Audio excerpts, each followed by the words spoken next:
Bonjour à toutes, bonjour à tous. On va voir ensemble, je suis professeur dans le département de biologie, un de vos voisins, donc Avion Vachon, et j'ai le grand plaisir aujourd'hui de vous présenter notre conférencier, Madame Sophie Krepke.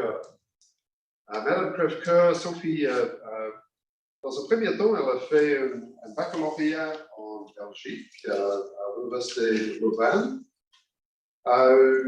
Par la suite, une maîtrise aussi en Belgique, mais elle a fait un stage avec nous ici à l'Université de Louvain il y a quelques années maintenant, oui. 2011. Oui.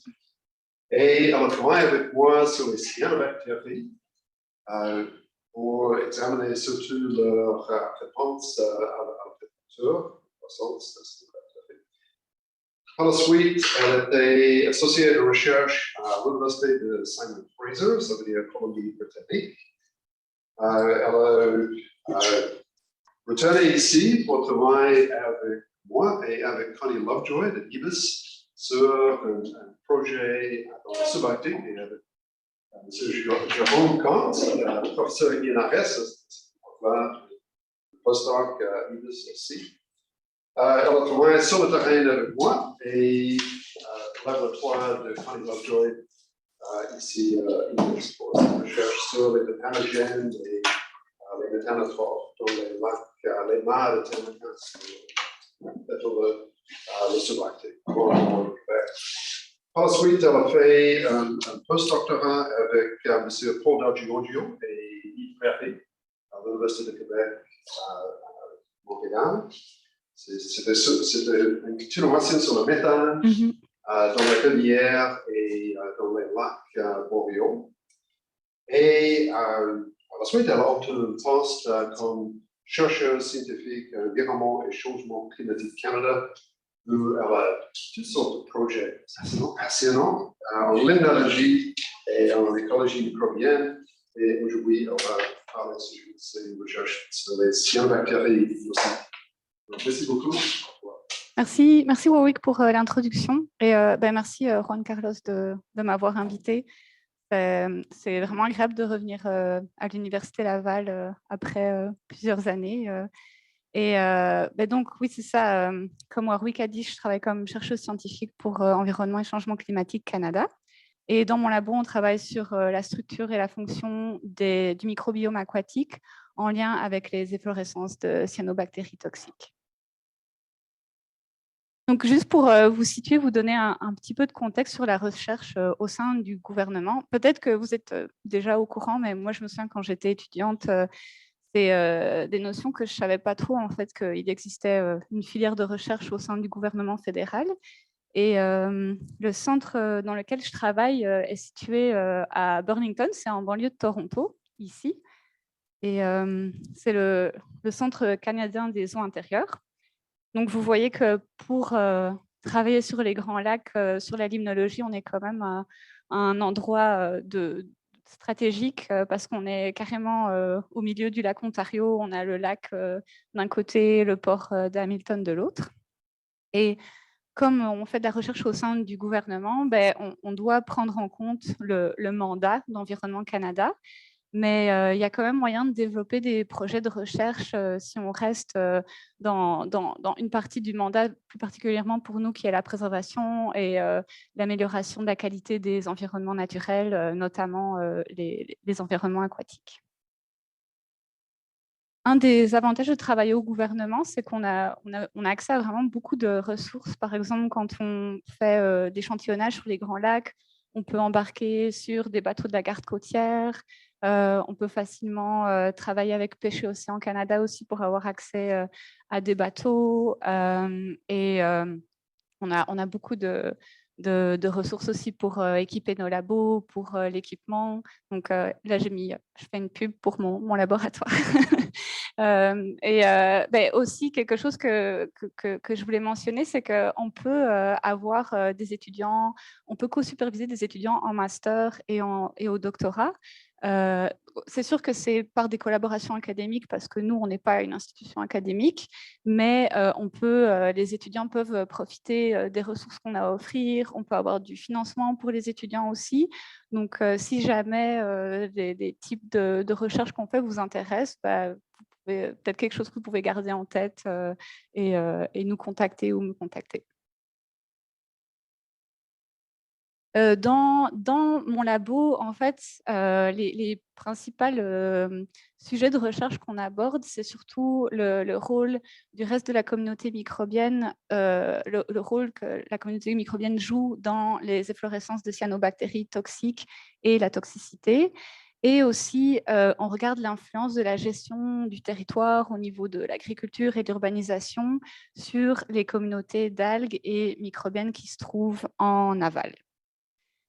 Ici, j'ai mis 3 bassins versants sur lesquels on travaille. Ce n'est pas une liste exhaustive, mais on a beaucoup de projets qui sont en cours ou qui viennent de finir sur le lac Érié, notamment un des projets qui vient de finir sur la variabilité spatio-temporelle du microbiome aquatique dans le bassin versant du lac.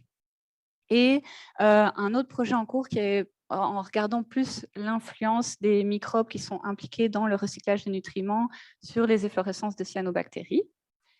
On a des projets en cours aussi sur le lac des Bois. C'est un lac qui se trouve très à l'ouest de l'Ontario, presque au Manitoba. C'est un système très complexe avec beaucoup de baies, beaucoup d'îles. Et là aussi, on s'intéresse au lien entre les processus microbiens dans le lac et les efflorescences de cyanobactéries toxiques. Et finalement, un autre projet qu'on a en collaboration avec Agriculture Canada est plus sur le bassin versant du lac Champlain. Et là, on a vraiment échantillonné en lien avec, près des fermes, parce que c'est en lien avec l'épandage de fumier qui apparemment contient beaucoup de métaux traces. Et on voudrait regarder comment est-ce que les concentrations en métaux traces peuvent percoler dans l'environnement et ultimement influencer les communautés d'algues et de bactéries, en sachant que le long de la rivière au Brochet, il y a aussi des blooms qui se jettent dans la baie Missisquoi et il y a des efflorescences de manière récurrente dans la baie Missisquoi. Pour aujourd'hui, j'ai décidé de vraiment seulement vous parler du lac Érié. Et donc, je voudrais en profiter pour remercier toutes les personnes qui sont impliquées dans ce projet-là. C'est vraiment un effort concerté avec beaucoup de collaborateurs pour avoir été capable de collecter autant de données. Donc, le lac Érié est ici, entre le lac Huron et le lac Ontario. Et de tous les grands lacs, c'est celui qui est le plus chaud, qui est le plus productif, le moins profond, qui a le plus de population dans son bassin versant et qui est le plus impacté par les nutriments qui arrivent du bassin versant. Donc, en fait, ici, vraiment tout autour du lac, au Canada et aux États-Unis, c'est vraiment rural, c'est énormément de fermes, et puis il y a des grosses villes comme Détroit et Windsor qui font en sorte que le lac s'est beaucoup eutrophisé.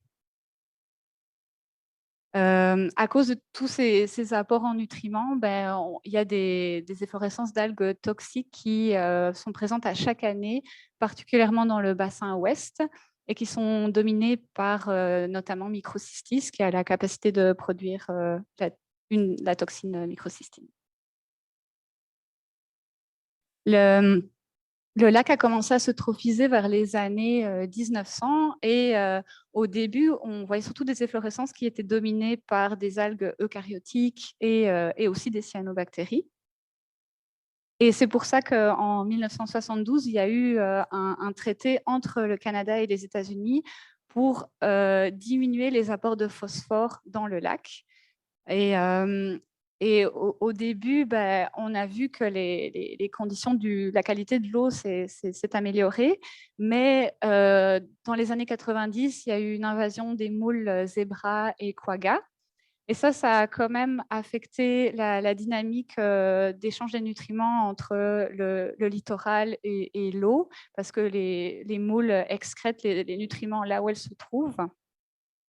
Et en 95, on a vraiment vu une recrudescence des efflorescences dominées par des cyanobactéries comme Microcystis ou Dolichospermum et aussi la production de toxines.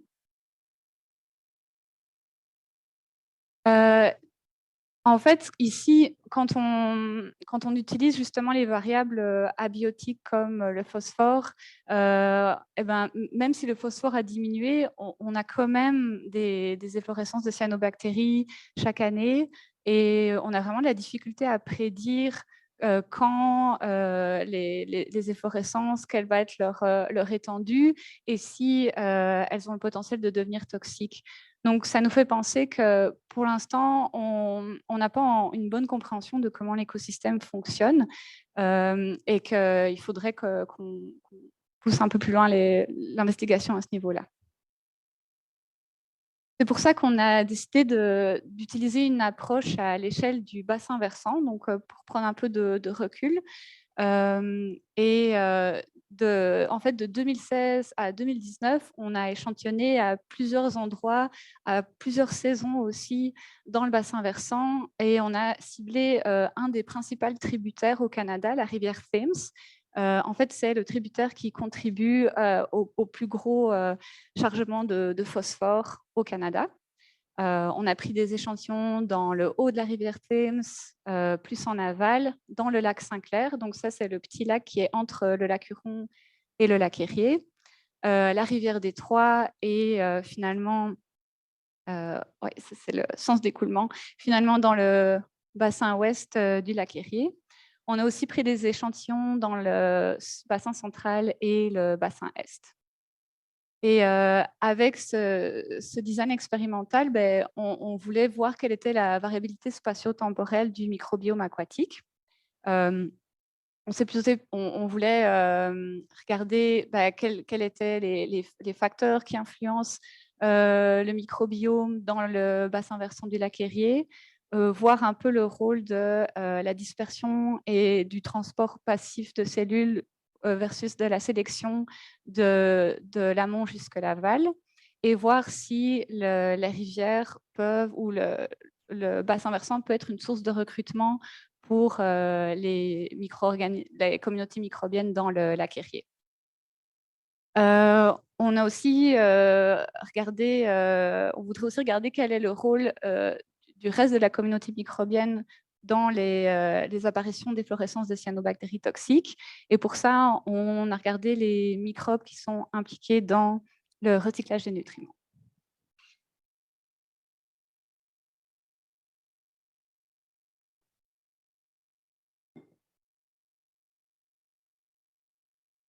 Donc, en bref, les méthodes, on a fait du séquençage CSS. Donc, j'imagine que beaucoup d'entre vous sont familiers avec cette technique-là, mais c'est un bon marqueur pour étudier la diversité microbienne.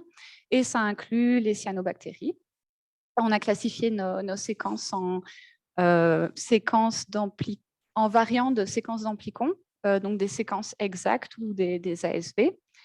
Et pour la taxonomie des cyanobactéries, on a utilisé une base de données maison qui est composée d'algues qu'on a isolées du lac Erie, du lac Saint-Clair aussi, et duquel on a séquencé le CSS. Et ça nous a permis d'avoir une meilleure classification au niveau taxonomique pour les cyanobactéries. On peut assigner plus de genres que quand on utilise Silva.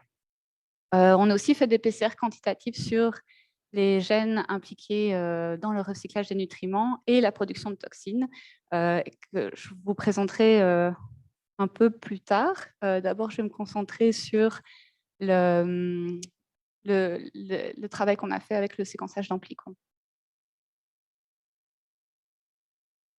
Quand on a commencé à échantillonner la rivière Thames, on s'est rendu compte qu'on voyait des efflorescences dans la rivière en tant que telle. Et ce n'est pas quelque chose qui avait vraiment été documenté avant. Je ne sais pas si c'est parce que les efflorescences sont devenues plus fréquentes récemment ou si c'est juste qu'il n'y a jamais eu d'études là-dessus. Donc, on a juste publié un petit rapport pour documenter le fait qu'il y avait eu une efflorescence dans le bas de la rivière qui était dominée par Aphanizomenon et Planctotrix. Et puis aussi, quand on a échantillonné le haut de la rivière, il y a un endroit où il y a un réservoir. Et là aussi, on a observé des efflorescences, notamment ici en 2019. Et un des avantages qu'on voit aussi d'avoir ce continuum-là, c'est que c'est aussi lié à un gradient de conditions environnementales. Si on regarde par exemple le phosphore dissous et l'azote dissous, les concentrations sont vraiment plus élevées dans la rivière Thames et diminuent dans les lacs Saint-Clair et les lacs Erie. Donc c'est aussi un moyen d'étudier quel est l'impact du gradient environnemental sur les communautés microbiennes. Donc d'abord pour le microbiome aquatique, on voit que c'est quand même structuré en fonction du sens d'écoulement. Donc on a les échantillons de la rivière Thames d'un côté, du lac Saint-Clair au milieu, la rivière Détroit et puis du lac Erie à l'autre opposé. Et que les communautés qui sont dans la rivière sont influencées par les fortes concentrations en nutriments, alors que les communautés dans le lac Saint-Clair et le lac Erie sont influencées par un pH et une température plus élevée. Ici, les communautés qui sont dans le bassin central et est groupent de manière un peu plus marginale avec le reste. Et c'est aussi parce que les conditions dans les bassins centraux et est du lac Erie sont assez différentes du bassin ouest.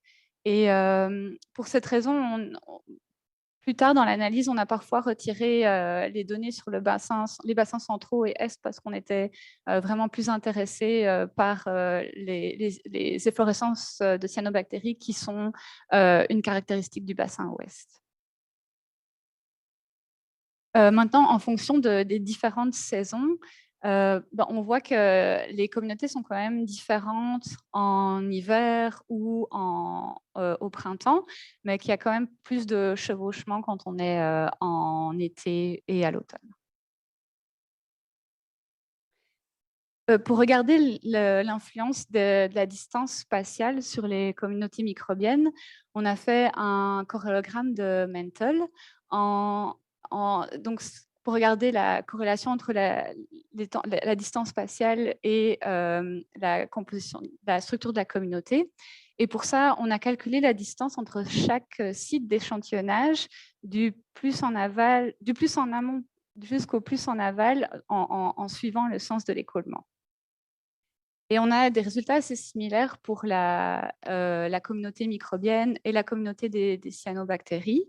Ce que ça veut dire, c'est que quand le R de Mentel est positif, ça veut dire que les communautés dans les sites qui sont à moins de à peu près 75 km de distance sont plus similaires que par chance. Par contre, quand le R de Mentel est négatif, ça veut dire que les communautés sont plus différentes que par chance et qu'au-delà d'un rayon de 75 km, les communautés commencent à être plus différentes. Donc, il y a une certaine forme de sélection qui se passe avec les conditions locales. On a aussi regardé quelle était la partie de la variation observée dans le microbiome qui est due à la distance spatiale ou aux facteurs environnementaux. Et pour ça, on a fait une analyse de partition de la variance. Et en fait, la distance spatiale en tant que telle est seulement responsable de 10% de la variation observée et les facteurs environnementaux de 16%, avec un 14% de chevauchement entre les deux. Ça veut dire qu'on a quand même 60% de la variation qui est ni expliquée par les facteurs spatials ou environnementaux et qu'il y a sûrement d'autres variables qu'il faudrait prendre en compte pour mieux comprendre la structure du microbiome, notamment l'hydrologie, mais aussi les interactions avec les autres organismes et avec les niveaux trophiques supérieurs ou inférieurs. Pour la composition du microbiome aquatique, ici, on a toujours les échantillons représentés de l'amont jusqu'en aval à différentes saisons. Et ici, la ligne noire, c'est pour faire la différence entre le bassin ouest du lac Erie et les deux autres bassins centraux et est. On voit des phyla de bactéries qui sont assez typiques des milieux d'eau douce comme les protéobactéries. Et on voit aussi que l'abondance relative de certains phyla comme les protéobactéries et les bactéroïdètes diminue de l'amont jusqu'en aval, alors qu'il y a d'autres groupes dont l'abondance relative augmente, comme les actinobactéries et aussi les cyanobactéries, qui deviennent plus abondantes en été dans le lac Saint-Clair et le lac Erie et aussi en automne. Pour la communauté des cyanobactéries en tant que telle, on a une image qui est un peu plus hétérogène parce que là, on voit que dans la rivière, les deux premiers échantillons, on a une dominance du genre Planctotrix, alors que quand on arrive dans le lac Saint-Clair, la rivière des Trois et le lac Erie, on a une augmentation de l'abondance relative de Synechococcus et aussi de Microcystis, par exemple. Oui, ici, avec notre base de données maison, on n'arrivait pas vraiment à bien différencier les genres de Anabena, Aphanizomenon et Dolichospermum. Donc, on les a tous mis ensemble dans un complexe.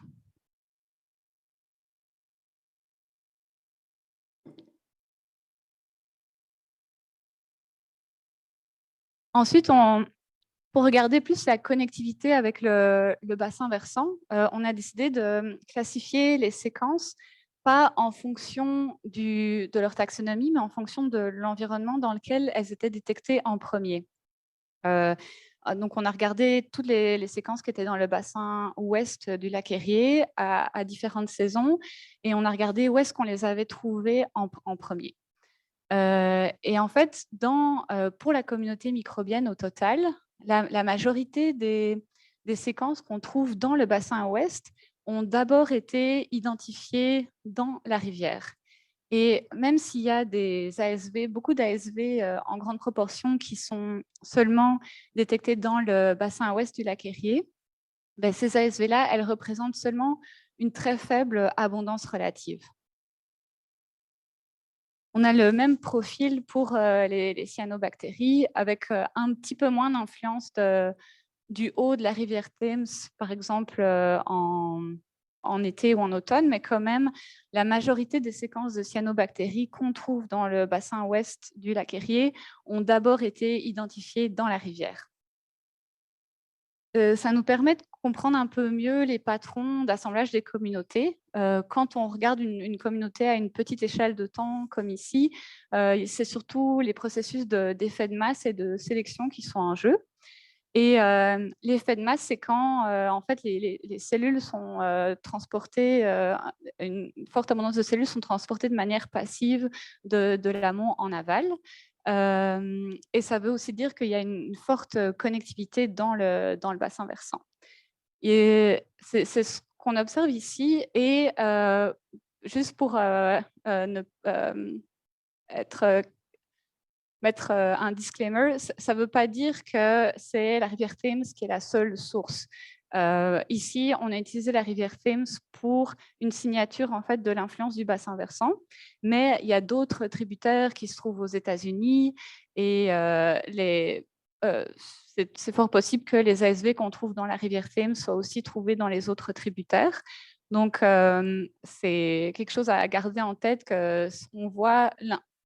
Ça nous permet de voir l'influence du bassin versant, mais ça ne veut pas dire que la seule source, c'est la rivière Thames. On a vu aussi qu'il y avait un processus de sélection, on l'a vu avec le corrélogramme de Mentel, et on peut le voir si on regarde à des exemples plus précis, comme celui des cyanobactéries. On a fait un arbre phylogénétique avec les ASV de cyanobactéries qui sont les plus abondantes dans notre système et on a utilisé notamment des séquences de notre base de données maison pour construire l'arbre. Et par exemple, si on regarde l'ASV numéro 2, qui est très proche de Microcystis aeruginosa, cette ASV-là, par exemple, en été, elle est présente dans la rivière, donc les 2 premiers échantillons ici, mais en abondance relative vraiment très faible. Et son abondance relative augmente dans le lac Saint-Clair, la rivière des Trois et le lac Erie en été. Donc ici, cette ASV-là, elle est transportée de la rivière et elle est sélectionnée par les conditions du lac. On peut voir aussi qu'il y a d'autres ASV qui correspondent à la microcystis qui sont dominantes à d'autres moments. En fait, les ASV 5 et 10 deviennent plus dominantes pendant l'automne dans le bassin ouest du lac Erie. Et ça a quand même des implications de savoir qu'en fait, la communauté de microcystis qu'on peut voir de l'été jusqu'à l'automne peut parfois être composée ou dominée par différentes ASV. Et c'est important de savoir si toutes ces ASV ont la capacité de produire la toxine ou pas. Parce que c'est possible qu'il y ait des microcystis qui n'aient pas nécessairement le gène de production de la toxine. Et peut-être ce qui rajoute à la complexité, c'est qu'il n'y a pas que microcystis qui a la capacité de produire la toxine. Il y a d'autres genres de cyanobactéries qui peuvent aussi le faire, comme Planctotrix, par exemple. Finalement, pour regarder le lien avec les concentrations en nutriments, on a utilisé un modèle additif généralisé pour permettre de faire correspondre à un modèle non linéaire aux données, parce qu'ici, nos données ne se prêtaient pas tellement à un modèle linéaire. Et on a regardé les liens avec les genres, les 3 principaux genres les plus dominants, Microcystis, Nekococcus et Planctotrix. Au niveau du phosphore, on a des tendances qui sont un peu similaires pour Microcystis et Synechococcus, dans le sens que ces genres-là semblent être plus abondants à des concentrations de phosphore qui sont quand même plus faibles. Et au niveau du phosphore dissous, par exemple, on dirait presque un peu une corrélation négative entre l'abondance relative de Microcystis et la concentration en phosphore dissous. C'est vraiment moins clair pour Planctotrix. On a vraiment des R carrés très faibles, mais on dirait que l'abondance relative est plus élevée à des concentrations de phosphore un peu plus élevées. Pour l'azote, on voit aussi plutôt une relation négative entre l'abondance relative de microcystis et la concentration en azote. Pareil pour Synechococcus, donc on dirait que plus les concentrations en azote sont faibles, plus l'abondance relative de ces genres-là est élevée. De nouveau, un peu moins clair pour Planctotrix, on dirait quand même que son abondance relative pique à des concentrations d'azote un peu plus élevées. On a aussi regardé les liens en fonction des ratios de masse azote-phosphore. Et là, par exemple, on voit que Microcystis est plus abondant à des ratios azote-phosphore autour de 30. On voit par contre une relation un peu négative avec Synechococcus. Et en général, les lacs qui sont très eutrophes ont des ratios qui sont assez bas.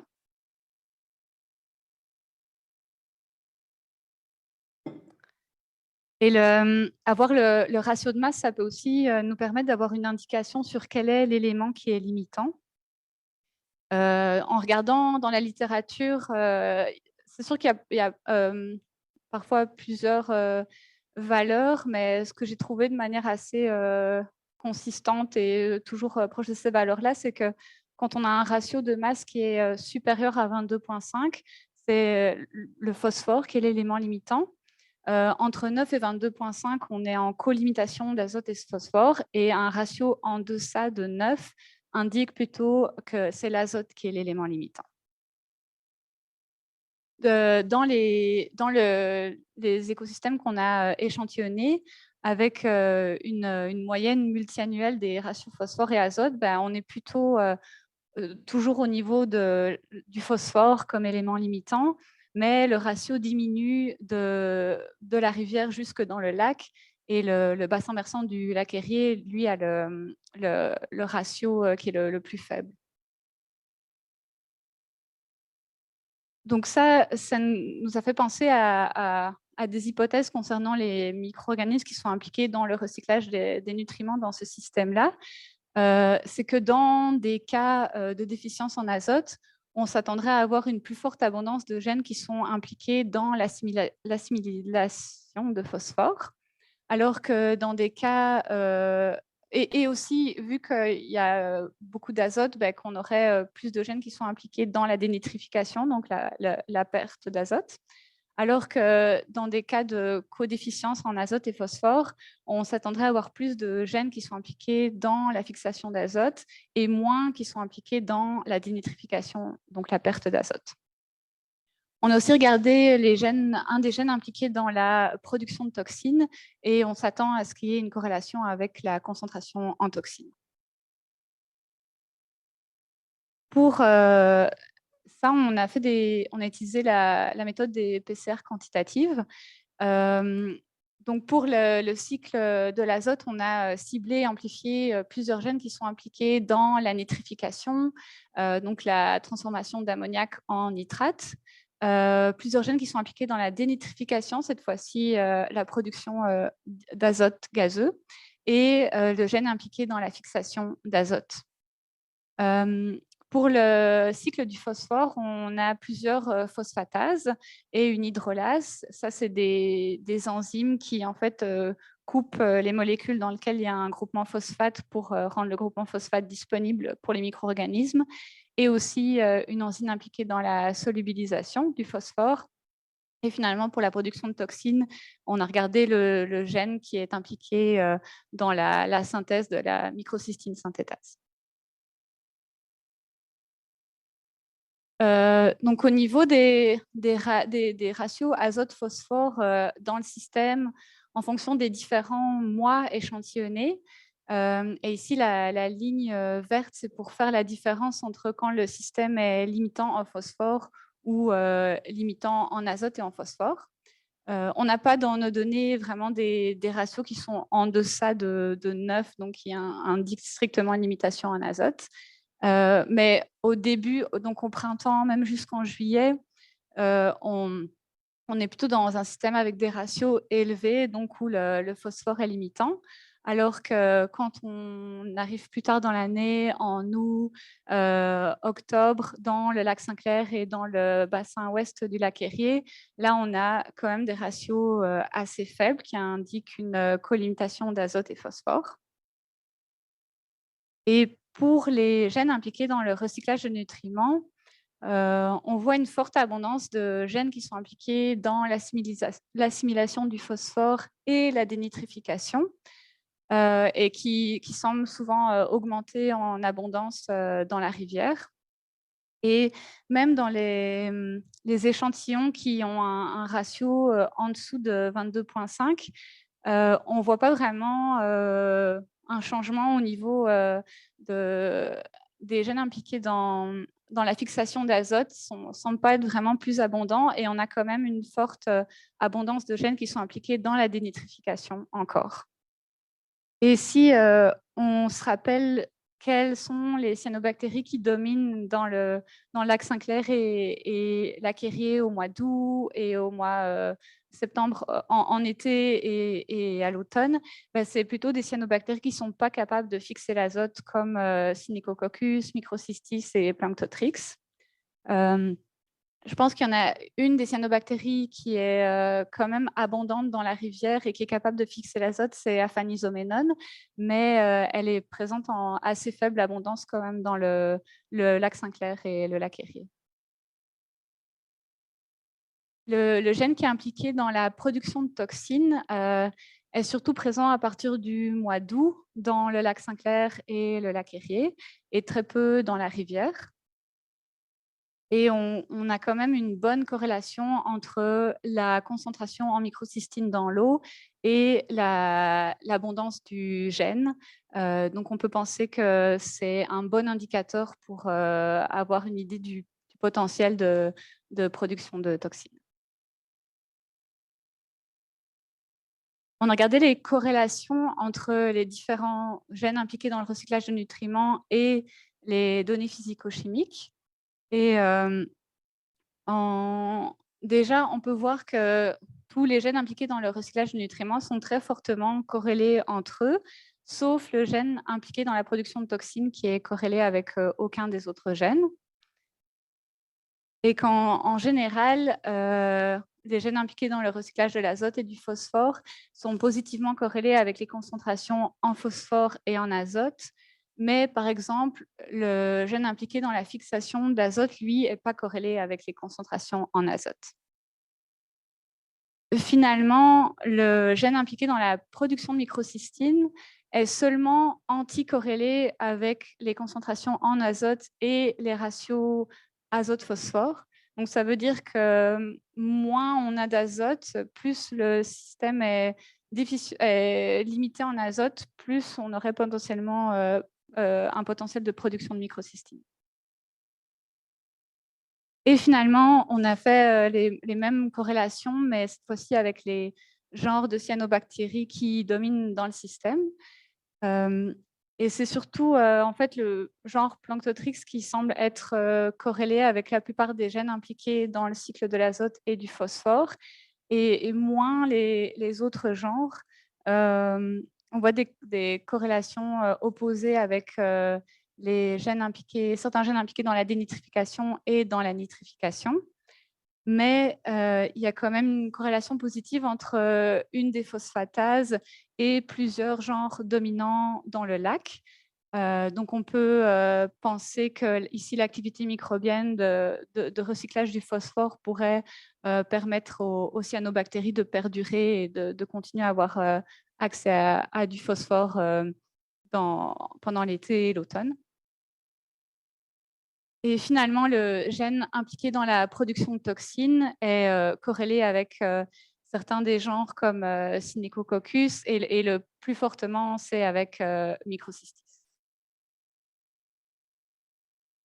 Donc, pour conclure, c'est ça, au début de la première partie, on a vu que le microbiome aquatique est structuré en fonction du sens de l'écoulement, avec influence des nutriments, de la température et du pH notamment, mais qui a encore une forte proportion de la variation qui n'est pas expliquée ni par les facteurs spatiaux ou environnementaux, et que c'est important de considérer d'autres variables comme les variables hydrologiques ou biologiques. On a vu qu'il y avait un fort degré de connectivité entre le microbiome qui se trouve dans le bassin versant et dans le lac Erie, et que les sources dans le bassin versant peuvent être recrutées dans la communauté microbienne du lac Erie et la communauté des cyanobactéries. Pour les microbes impliqués dans le recyclage des nutriments, on voit que l'abondance de ces gènes-là est corrélée avec les concentrations en azote et en phosphore, mais on ne voit pas vraiment d'effet de l'azote comme élément limitant, parce qu'il y a quand même une forte abondance de gènes qui sont impliqués dans la dénitrification, même dans des conditions, quand les ratios de azote-phosphore sont faibles. Et on ne voit pas vraiment de corrélation entre le gène qui est impliqué dans la fixation d'azote et les concentrations en azote. On a vu une corrélation entre un gène qui est impliqué dans l'assimilation du phosphore et l'abondance relative des cyanobactéries, et aussi qu'il y avait plus de potentiel pour la production de toxines quand le système est limitant en azote. Pour la suite, on est en train aussi de faire la même chose, mais en regardant plutôt l'expression génique, parce qu'ici, c'est surtout un potentiel qu'on a, mais on ne sait pas vraiment si les processus microbiens sont vraiment à l'œuvre, parce qu'on n'a pas regardé au niveau de l'expression. Donc, on espère que ça va nous permettre de mieux comprendre quels sont les processus microbiens en jeu dans ce système-là. Et on a aussi des échantillons sur lesquels on a fait de la métagénomique et de la métatranscriptomique pour avoir une image plus complète des différents processus microbiens et des différentes fonctions qui sont impliquées dans le système en lien avec les efflorescences de cyanobactéries toxiques. Ben voilà, merci de m'avoir écouté.